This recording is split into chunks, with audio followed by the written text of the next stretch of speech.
You're sitting in a meeting. Someone is talking. 5 minutes in, your leg starts bouncing.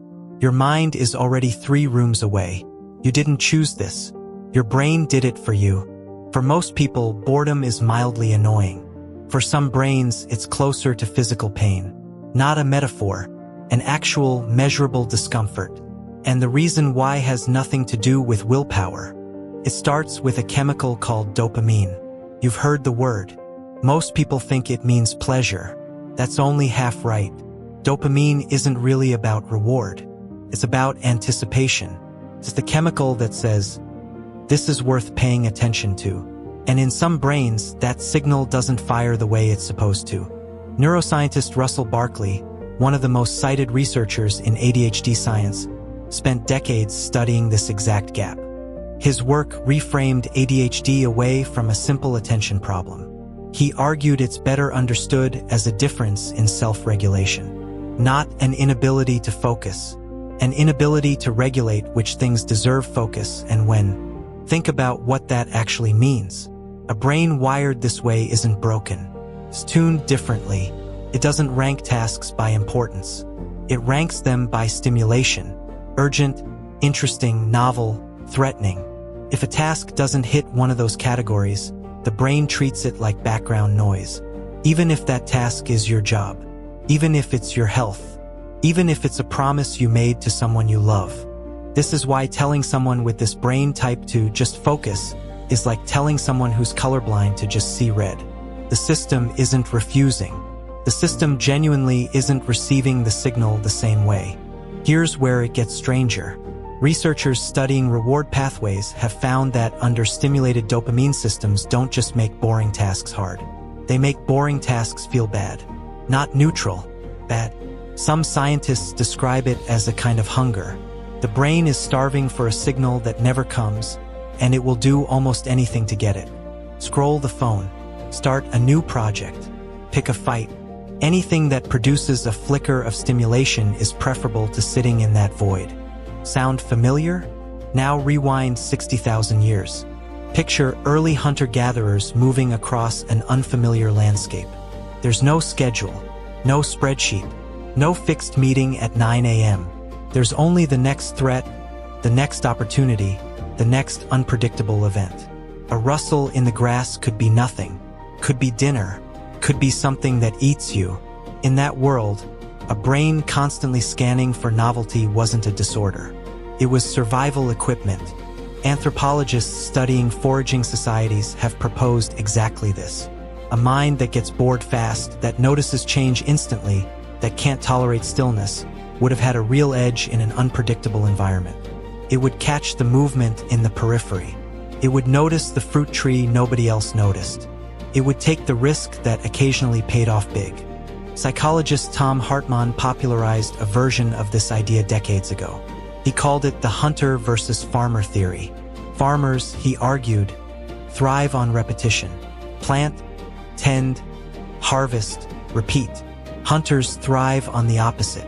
Constant vigilance, quick shifts in attention, fast decisions with incomplete information. His theory has been debated and refined since, but the core insight holds up in a strange way. Some brains may simply be tuned for a hunter's world, dropped into a farmer's schedule. And the modern world is almost entirely a farmer's schedule now. Sit still. Follow the same steps every day. Ignore 90% of the stimulation around you and lock onto the one thing on the page in front of you. For a mind built to constantly scan for novelty, this isn't just difficult. It's a kind of environmental mismatch, like putting a bird built for open sky into a room with a low ceiling. That mismatch has a cost, and the people carrying it usually pay that cost alone. They're called lazy, unmotivated, careless. They hear it from teachers, from bosses, from family, and eventually from themselves. The shame becomes its own separate problem, stacked on top of the original wiring. But here's the twist almost nobody talks about. The same brain that can't sit through a boring meeting can sometimes disappear for 6 hours into a project it actually cares about, forgetting to eat, forgetting to check the time, completely locked in. Researchers call this hyperfocus. It isn't the opposite of the attention problem. It's the same system, just fed the right signal. When a task is novel enough, urgent enough, or personally meaningful enough, the dopamine gap closes on its own, and focus becomes almost involuntary.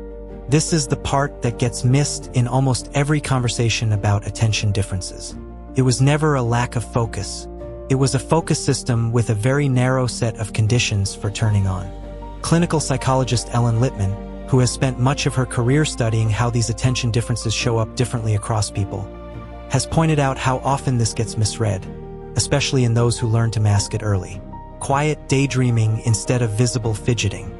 Chronic procrastination instead of obvious disruption. The struggle doesn't look loud from the outside. It's still there. It's just been hidden well enough to be missed by almost everyone, including, often, the person living it. So what do you do with a mind like this once you understand what's actually happening? You stop fighting the wiring and start working with it. Boring tasks get wrapped in novelty.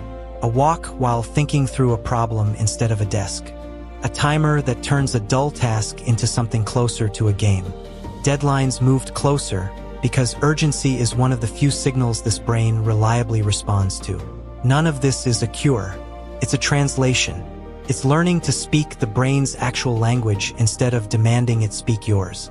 And maybe the most important shift isn't a strategy at all. It's the reframing underneath it. This was never a character flaw. It was a brain built for movement, urgency, and discovery, doing exactly what it evolved to do, in a world that stopped asking for those things a long time ago. So the next time your leg starts bouncing in a meeting that's dragging, or your mind wanders 3 rooms away from where your body is sitting, remember what's actually happening underneath it. That restlessness isn't failure.